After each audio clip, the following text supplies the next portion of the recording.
Welcome to grace gardening. Friends, எப்படி இருக்கீங்க? இன்றைக்கி நம்ம இந்த வீடியோவில் க்ரோ பேக்கில் கம்போஸ்ட் ரெடி பண்ணிவிட்டு அதுலேயே எப்படி நம்ம செடி வளர்க்குறதுன்னு நம்ம பார்க்க போகிறோம். இந்த புதிய க்ரோ பேக் நான் வாங்கியிருக்கேன். இதில் தான் நான் கம்போஸ்ட்டை முதலாவது நான் ரெடி பண்ணி வைக்கிறேன். பாருங்கள், நான் எப்போதும் போல் நம்ம ஃபஸ்ட்டில் அதிகமாக ஒரு 1/4 க்ரோ பேக் அளவுக்கு நம்ம மண்ணை கொட்டிக்கலாம். எவ்வளோக்கெவ்வளோ நம்ம மண் அதிகப்படுத்தி வச்சுருக்கோமோ அப்போது வேர் பிடிக்கிறதுக்கும் சரி, நம்ம தண்ணி அப்படியே தேங்கி நிற்கிறதுக்கும் அது மண் நல்ல யூஸ்ஃபுல்லாக இருக்குது. அதனால தான் அதிகமாக நம்ம மண்ணை சேவ் பண்ணி வச்சுக்கிறோம். அதுபோல் உரத்தையும் அதிகமாக தக்க வச்சுக்கிறதுக்கு மண் கரெக்டாக இருக்கும். இப்போ நான் ஒரு பக்கெட் நிறைய ஒரு 3 நாள் சேர்த்த கம்போஸ்ட்டுக்காக நம்ம கிச்சன் வேஸ்ட்டு தான். பாருங்கள், முட்டைத்தோடு, வெங்காயத்தோல், டீத்தூள், வாழைப்பழம், இப்படி எல்லாத்தையும் இந்த பக்கெட்டில் போட்டு வச்சுருக்கேன். இதை தான் நம்ம ரெடி பண்ணி எடுத்து வைக்க போகிறோம். இதை கொஞ்சமாக நான் 2-3 கைப்பிடி எடுத்து போட்டு நான் அப்படியே தான் போட்டுடுறேன். பாருங்கள், எல்லாத்தையும் போட்டு பரப்பி விட்டுட்டு இதுக்கு மேலே மண்ணை நம்ம போட்டுக்கலாம். மண்ணை போடும்போது சீக்கிரமாகவே நம்ம இந்த கழிவு நம்ம வெஜிடபிள் கழிவு சீக்கிரமாகவே மக்கிறதுக்கு அதுக்காக தான் நம்ம மண் அதிகமாக கொட்டுறோம். பாருங்கள், அடுத்த லேயரு நம்ம போட்டுக்கலாம். ஃப்ரெண்ட்ஸ், இது மாதிரி நிறைய கம்போஸ்ட் வீடியோ நான் போட்டிருக்கேன். நீங்களும் அதை செக் பண்ணிக்கலாம். ஆனால் இதில் நான் செடி வளர்க்க போகிறேன். செடி நம்ம வெண்டைக்காய் செடி நான் இதில் வளர்க்குறதுக்காக இதை நான் ரெடி பண்ணி வைக்கிறேன். இப்படியும் இதுவும் நமக்கு இந்த செடிக்கு தேவையான வேர் கொண்டு வரதுக்கு இது நல்ல யூஸ்ஃபுல்லாக இருக்கும். இப்படி நீங்கள் ஒரு வாட்டி ட்ரை பண்ணிக்கலாம்.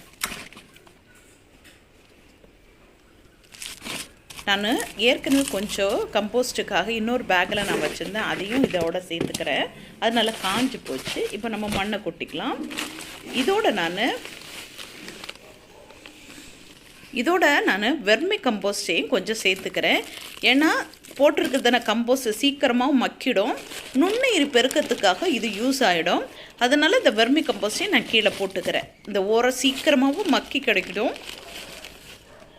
ஒரு 2-3 கைப்பிடி போட்டு இந்த க்ரோ பேக்கில் நான் போட்டிருக்கேன். இப்போ நம்ம மீதி இருக்கிற வெஜிடபிள்ஸை நம்ம சேர்த்துக்கலாம். இதுக்கு மேலே கொஞ்சம் அதையும் மண்ணையும் நம்ம தூவி விட்டுக்கலாம். பாருங்க, ஃபுல்லாக மண்ணை தூவிக்கோங்க. இப்போது ஓரளவுக்கு நம்ம ஒரு 1/2 க்ரோ பேக் அளவுக்கு நம்ம என்ன பண்ணியிருக்கோம், நம்ம மண் சேர்த்துருக்கோம். இப்போ கொஞ்சம் வர்மி கம்போஸ்டையும் கூட போட்டுக்கலாம். இதெல்லாம் நம்ம ஒரு செடிக்கு தேவையான எல்லா ஊட்டச்சத்து, உரம் எல்லாமே இதுக்கு தேவையானது நம்ம அடியிலே நம்ம கொடுத்துட்டோம். இப்போ நம்ம மேலே வைக்கும்போது வேருக்கு தேவையானது, செடிக்கு தேவையான எல்லா ஊட்டச்சத்துக்குள்ள உரம் எல்லாமே அது கிடச்சிடும். இப்போ மண்ணை போட்டு நல்லா மூடி வச்சுக்கலாம். பாருங்க, 1/2 க்ரோ பேக் அளவுக்கு நம்ம ரெடி பண்ணியாச்சு. இப்போ நான் ஒரு சின்ன தொட்டியில் தான் வெண்டைக்காய் விதை போட்டிருந்தேன். அது இந்த அளவுக்கு வளர்ந்துருச்சு. அப்படியே நான் தூக்கி இந்த செடிக்கு தேவையான தொட்டி இது போதுமானதாக இல்லை. அதனால் நம்ம என்ன பண்ணலாம், அந்த க்ரோ பேக்கில் அப்படியே தூக்கி வச்சுக்க போகிறேன். இருக்கிற களை எல்லாத்தையும் பிடுங்கிட்டு அப்படியே பேர்த்து நம்ம அதுக்குள்ளே வைக்க போகிறேன். நான் அதான் நம்ம கம்போஸ்ட்டும் ரெடி ஆகிடும். செடி வளர்கிறதுக்கு தேவையான தொட்டியும் சரியாயிடும். அந்த செழிப்பாக அந்த செடியும் என்ன பண்ணோம், வெண்டைக்காய் செடியும் நல்லா வளர்கிறதுக்கு ஈஸியாக இருக்கும். நான் இன்னொரு செடியில் பாவக்காய் போட்டிருக்கேன். அதோட வீடியோ அப்புறமா நம்ம பார்த்துக்கலாம். இப்போது இந்த தொட்டியை நான் அப்படியே எடுத்துகிட்டு, நான் ஒத்த கையில் வச்சு வீடியோ எடுக்கிறனால என்னால் அது பேத்து வைக்கிறது எடுக்க முடியலை.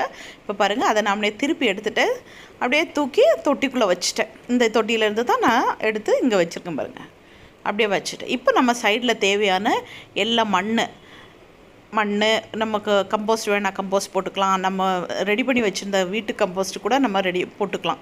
இதெல்லாமே இந்த செடிக்கு தேவையான அளவுக்கு ஊட்டச்சத்து கொடுக்கும். பாருங்கள், ஒரு காம்பில் பாருங்கள், வெண்டைக்காய் விதை போட்டிருக்கு. காய் நம்ம பார்க்கலாம். நான் இது மலையில் தான் வச்சுருந்தேன். சீக்கிரமாகவே வளர்ந்து கிடச்சிருச்சு. இப்போது நம்ம சைடில் எல்லாம் மண்ணெல்லாம் கொட்டி தொட்டியை நம்ம க்ரோ பேக்கை நல்லா ரொப்பிக்கலாம். நான் கொஞ்சம் கீழே என்ன பண்ணியிருக்கேன், வெர்மி கம்போஸ்ட்டை போட்டிருக்கேன். சைட்லேயும் கொஞ்சம் வெர்மி கம்போஸ்ட்டு எடுத்து போட்டுக்கலாம். இந்த கருப்பு க்ரோ பேக்கில் நான் ஏற்கனவே கம்போஸ்ட் பழைய அது நல்லா காஞ்சி போச்சு பாருங்கள். நல்லா மண்ணை மக்கி போச்சு, அது காஞ்சி கருவாடாகி போச்சு. இப்போ இந்த மண்ணை தான் நான் எடுத்து இதோட சேர்த்துக்கிறேன்.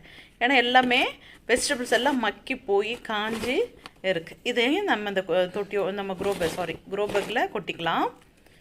கொட்டி நல்லா ஃபில் பண்ணி வச்சுக்க வேண்டியதான். ஒரு 3/4 தொட்டி அளவுக்கு நம்ம மண்ணை கொட்டி வச்சுக்கலாம். பாருங்கள், ஒரே க்ரோ பேக்கில் கம்போஸ்ட் வித்து ஒரு செடியும் ரெடி பண்ணி நம்ம வச்சிட்டோம்.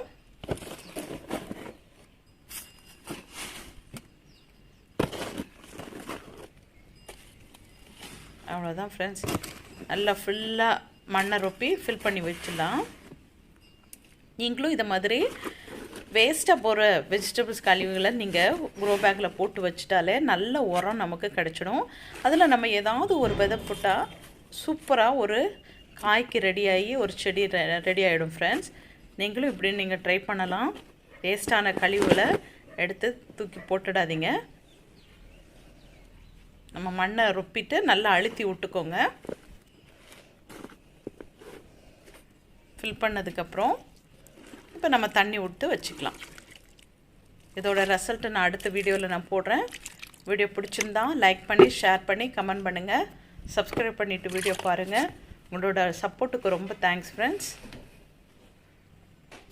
Thanks for watch.